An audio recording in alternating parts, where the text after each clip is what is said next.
Ce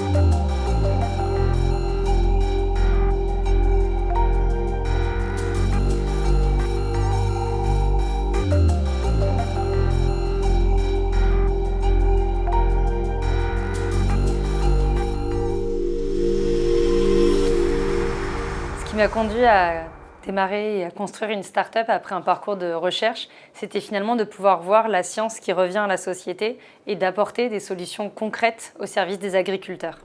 Notre start-up s'intègre dans les enjeux de la SNA Astragal au travers de ce qu'on porte au niveau de la souveraineté alimentaire et de la décarbonation de l'industrie, puisqu'on propose des solutions biologiques alternatives aux intrants chimiques pour les agriculteurs, pour que demain ils soient capables de produire plus et mieux avec moins.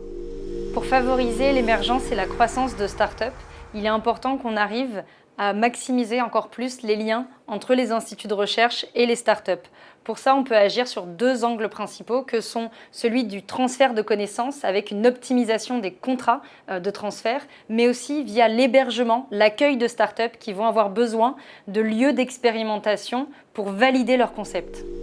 Ma start-up est toujours en lien avec la recherche puisque c'était un point clé pour moi dans notre développement d'avoir toujours un bras tendu vers la recherche et l'autre vers le monde agricole pour être toujours à la pointe de l'innovation.